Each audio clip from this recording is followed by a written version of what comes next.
नमस्कार दोस्तों, आप सभी का स्वागत है आपके अपने YouTube channel the learn easy पर। जैसा कि आप लोग जानते हैं, आज एसएससी जीडी का 17 जनवरी का फर्स्ट शिफ्ट का एग्ज़ाम ख़त्म हो गया है दोस्तों, जिसका मैं आपको बिल्कुल परफेक्ट एक्यूरेट आंसर के साथ पेपर एनालिसिस करके बताऊंगा। तो जिनका भी इस फर्स्ट शिफ्ट में 17 जनवरी को एग्ज़ाम था, आशा करता हूं उनका एग्ज़ाम अच्छा रहा होगा। पेपर के लेवल मॉडरेट आ रहे हैं। तो आपका आज 17 जनवरी में फर्स्ट शिफ्ट में प्रश्न जो पूछा गया था, फर्स्ट प्रश्न पूछा गया था, भारत के संविधान के अनुसार राज्य का राज्यपाल बनने के लिए व्यक्ति की न्यूनतम आयु कितनी होनी चाहिए? तो इसका सही आंसर हो जाएगा 35 वर्ष। तो 35 वर्ष भारत के संविधान के अनुसार राज्य का राज्यपाल बनने के लिए न्यूनतम आयु होनी चाहिए। अच्छा, इससे रिलेटेड और प्रश्न आपके एग्जाम में आने वाले शिफ्टों में पूछा जा सकता है, जैसे लोकसभा का सदस्य बनने के लिए न्यूनतम आयु कितनी होनी चाहिए? 25 वर्ष। राज्यसभा का सदस्य बनने के लिए न्यूनतम आयु कितनी होनी चाहिए? 30 वर्ष। प्राइम मिनिस्टर बनने के लिए न्यूनतम आयु 25 वर्ष। प्रेसिडेंट बनने के लिए न्यूनतम आयु 35 वर्ष होनी चाहिए। ये सारे पॉइंट को आपको ध्यान में रखना है, किसी भी शिफ्ट में पूछा जा सकता है। अगला प्रश्न आपका पूछा गया था, परमाणु क्रमांक 12 किस तत्व का होता है? तो राइट आंसर हो जाएगा इसका मैग्नीशियम। तो मैग्नीशियम का परमाणु क्रमांक जो होता है वो 12 होता है। मैग्नीशियम को हम Mg से लिखते हैं, किससे? Mg से। अगला प्रश्न आपका पूछा गया था, हरित क्रांति किस फसल से संबंधित है? तो इसका राइट आंसर हो जाएगा चावल और गेहूं। तो चावल और गेहूं के फसल से संबंधित है हरित क्रांति, और हरित क्रांति से सभी शिफ्टों में प्रश्न पूछे जा रहे हैं। पहला आपका पूछा गया था, सबसे पहले किस देश में लागू हुआ था हरित क्रांति आई थी? तो मेक्सिको देश में आई थी। अगला प्रश्न आपका पूछा गया है, भारतीय संविधान का अनुच्छेद 21 किससे संबंधित है? 21 किससे संबंधित है? तो इसका राइट आंसर हो जाएगा शिक्षा का अधिकार। तो शिक्षा का अधिकार भारतीय संविधान का अनुच्छेद 21A से संबंधित है। शिक्षा का अधिकार मैं बताता हूँ 86वें संविधान संशोधन, 86वां संविधान, यहाँ मैं लिख देता हूँ संविधान संशोधन, जो कि 2002 में हुआ था। इसके तहत शिक्षा के अधिकार को मौलिक अधिकार बताया गया था। कब हुआ था? 2002 में। तो 21A के तहत शिक्षा के अधिकार को मौलिक अधिकार बताया गया था। अगला प्रश्न आपका पूछा गया था, वॉलीबॉल में एक टीम में कितने खिलाड़ी होते हैं? तो इसका राइट आंसर हो जाएगा 6 खिलाड़ी। तो वॉलीबॉल में एक टीम में कितने खिलाड़ी होते हैं? 6 खिलाड़ी होते हैं। अगला प्रश्न आपका पूछा गया था, भारत में राष्ट्रीय आय की गणना सर्वप्रथम किसने की थी?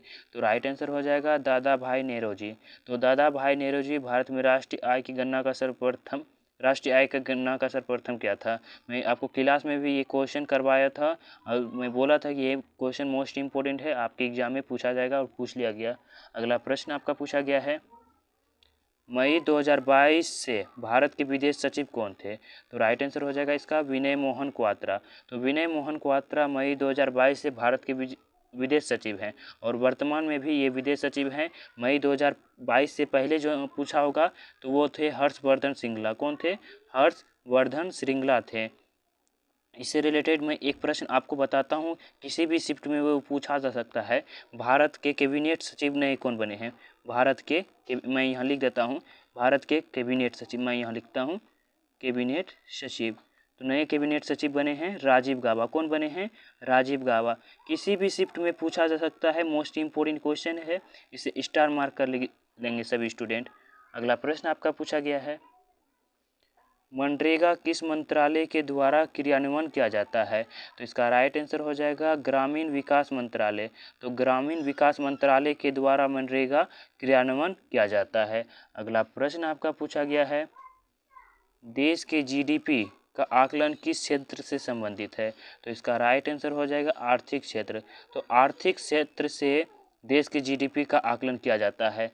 यहाँ बात हुई है जीडीपी, इसका फुल फॉर्म जहाँ पूछ लिया जाए, किसी भी आपके एग्जाम में जहाँ पूछ लिया जाए, तो इसका फुल फॉर्म होता है, मैं यहाँ लिख देता हूँ, ग्रोस डोमेस्टिक प्रोडक्ट। क्या होता है? ग्रोस डोमेस्टिक प्रोडक्ट होता है। हिंदी में बोला जाए सकल घरेलू उत्पाद होता है इसका फुल फॉर्म। अगला प्रश्न आपका पूछा गया था, विश्व में हरित क्रांति के जनक के रूप में किसे जाना जाता है?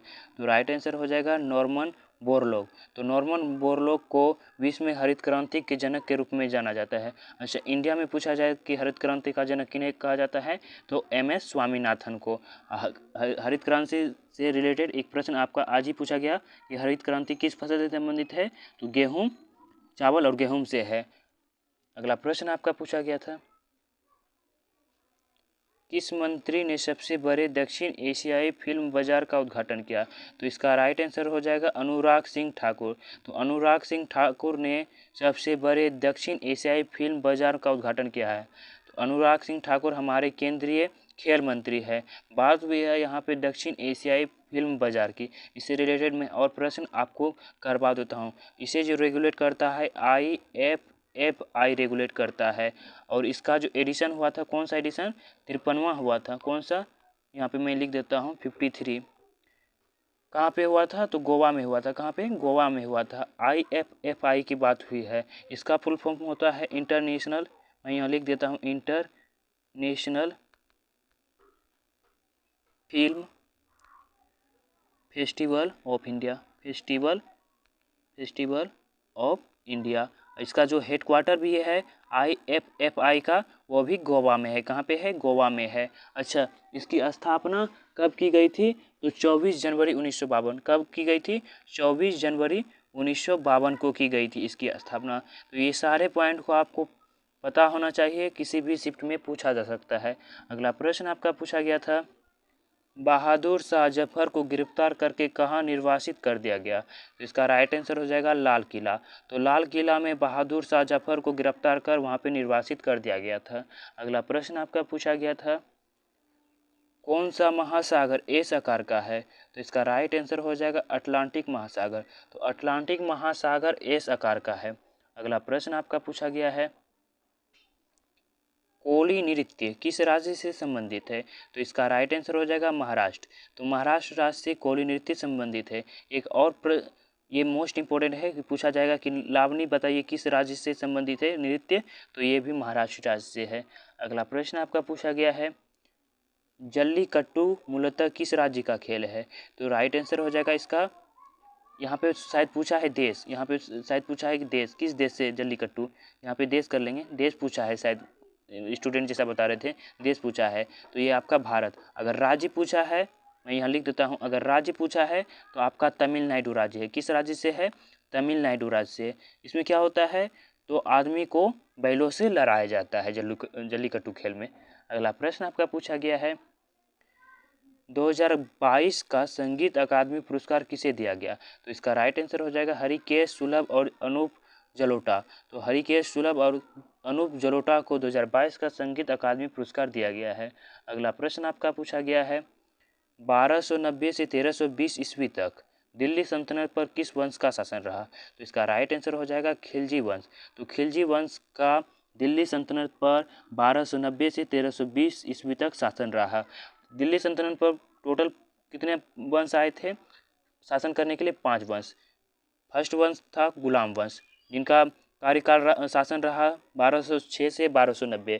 फिर दूसरे फर्स्ट नंबर पे गुलाम वंश, सेकेंड नंबर पे आया था आपका खिलजी वंश, जो कि 1290 से 1320 ईस्वी तक शासन किया।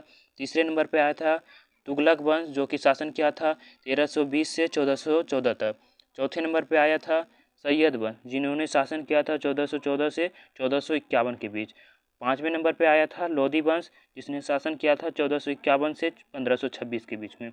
ये सारे पॉइंट को आपको ध्यान में रखना है, किसी भी शिफ्ट में पूछा जा सकता है। अगला प्रश्न आपका पूछा गया है, हिंदू कैलेंडर के अनुसार गणेश चतुर्थी किस महीने में मनाया जाता है, तो इसका राइट आंसर हो जाएगा भाद्रपद। तो भाद्रपद के महीने में गणेश चतुर्थी पर्व मनाया जाता है। अगला प्रश्न आपका पूछा गया है, हिंदी के प्रश्न मिले हैं, मैं उसका भी करवा देता हूँ। जैसे है प्रश्न पूछा गया है, बाग बाग होना मुहावरे का अर्थ क्या होगा, तो इसका राइट आंसर हो जाएगा बहुत खुश होना। तो बहुत खुश होना, बाग बाग होना मुहावरे का अर्थ होता है। अगला प्रश्न आपका पूछा गया है हिंदी से, उन्नत का विलोम शब्द क्या होगा, तो राइट आंसर हो जाएगा अवनत। तो अवनत जो है उन्नत का विलोम शब्द होता है। तो ये मिले आज के स्टूडेंट के द्वारा 17 जनवरी के फर्स्ट शिफ्ट के क्वेश्चन। अगर कोई क्वेश्चन रह गए हैं तो आप कमेंट करके बता सकते हैं, मैं उसका भी आंसर आपको बता दूंगा। होपफुली आप लोगों को वीडियो बहुत ही पसंद आए। अगर वीडियो पसंद आए तो वीडियो को लाइक करें, चैनल को सब्सक्राइब करें, इन वीडियो को अपने दोस्तों में ज़रूर शेयर करें। सेकंड शिफ्ट का भी मैं क्वेश्चन का एनालिसिस आपको करके थोड़ी ही देर में बता दूंगा।